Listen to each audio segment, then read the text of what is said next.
think that crypto, I mean, I sold my crypto. I announced everything on TV, what I did with crypto.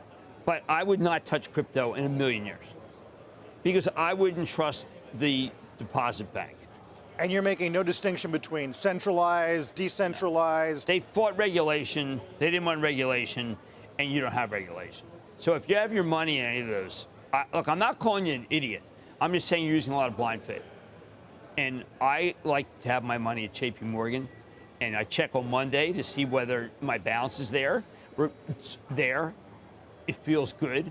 Try getting your money out. When I had money, I'm not going to mention the firm that I had my money in, but it was a fight to get the money out. A fight. And I think that everybody who owns these various coins, Solana, Litecoin, I do think you're an idiot. I think that crypto. Jim Cramer has been wrong many times. Fun fact, there's an inversed Jim Cramer ETF, exchange traded fund, and it outperformed the S&P 500, which had a crazy 2 years. Simple strategy. Do the opposite of Jim Cramer and win. Now look at this graph right here. You see Jim Cramer said good chance again to get out of crypto and scale out of Chinese stocks as neither can be trusted. And what did crypto do after that? It went absolutely parabolic. Be happy we're actually seeing price action in the crypto markets. The worst thing is when crypto goes sideways. It's terrible for the retail holder. It makes you impatient. Lots of red candles and no gains. And impatient, you want to sell. This is normal and been around crypto forever, but this is where retail fails. But if you look around the market right now, everyone's confused. Emotions are high. Some people are calling for a bull market now, while other people are calling this recent surge a bull trap. Think about why you want to FOMO at 21K Bitcoin, but not when Bitcoin was 16K. Why you want to FOMO into XRP at 40 cents, but not when it's 20 cents. These are important lessons for any crypto investor and will save you mistakes down the road. When fear is high, that is when you should be greedy. And guys, we have a giveaway every day for $10 of XRP. The winner is announced in the comment section below. Make sure you like, subscribe, and comment anything in the comment section below to be eligible for the giveaway. And now I want to show you the chart of the DXY, the dollar, the most important chart in all of crypto. You see the past year, in 2020, the DXY went absolutely parabolic. This line here illustrates the gains during 2020. And when the DXY goes up, crypto does not perform. When the DXY goes down, crypto does perform. And we're looking at a downward trend in the DXY right now. AI projects have been going crazy. We're seeing altcoins have 100% gains in a day. In 2023 is the year of AI. ChatGPT and numerous other projects are revolutionizing industries. Job cuts are everywhere. You're seeing the replacement of humans with robotics in real time. And you can prepare by allocating your capital correctly. And that's what we do on this channel every day. We're in crypto to buy our freedom and time, and XRP is our main vehicle to get there. CZ Binance came out with this. And if you guys use Twitter, give me a follow on Twitter. Links in the video description below.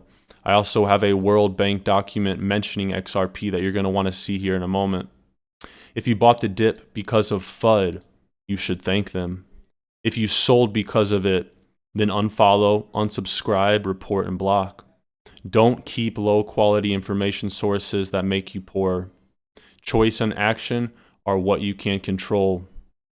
And we talked about this in a recent video. BlackRock adds Bitcoin to their 15 trillion global allocation fund. BlackRock is an example of regulation being discussed in the highest levels. They call BlackRock the fourth branch of the US government because all of the trillions of dollars they control. And right here we have a clip from Stuart Alderati. What I will tell you is that the lawsuit was filed on December 22nd, 2020. on the last day of the prior administration when Jay Clayton was the chair of the SEC.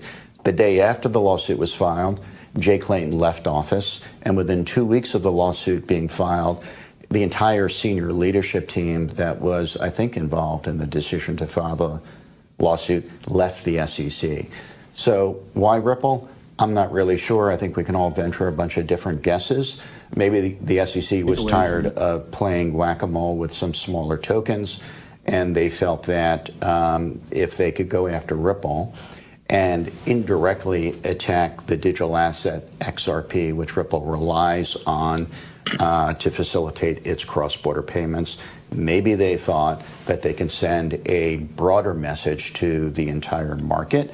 But I think what they've learned is that if you challenge a well-resourced company, that well-resourced company can put on a very robust defense and really expose the SEC. And that's what we're seeing in real time. Ripple exposing the SEC for their malpractice. Ripple has $1 billion on the balance sheet.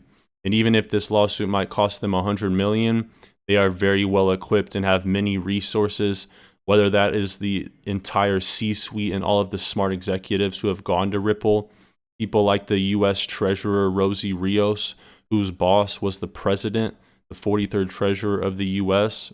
Yeah, Rosie Rios, she's on the Ripple board. Sandy Woods, this woman had a 30-year long career at JP Morgan on Wall Street. And guess what Sandy Woods did? She was the head of regulation. And what company did Sandy Woods leave Wall Street, leave her illustrious, massive paying 30-year career for? She left to go work at Ripple during the lawsuit after they had already been sued. People like this in these high-ranking positions who are making millions of dollars a year, they don't make career moves like that for no reason. XRP being mentioned by the World Bank. Great tweet here from, cannot pronounce this guy's name. Check this document out, and if you haven't already, smash that like button. Thank you in advance. It does support the video a lot. Finance competitiveness and innovation global practice. Okay. Central bank digital currencies for cross-border payments. A review of current experiments and ideas, and get what they label XRP as. I don't know if you can see this at the top, but this is from worldbank.org, an official World Bank document. And this heading says stablecoins for cross-border payment. Not securities for cross-border payment, stablecoins.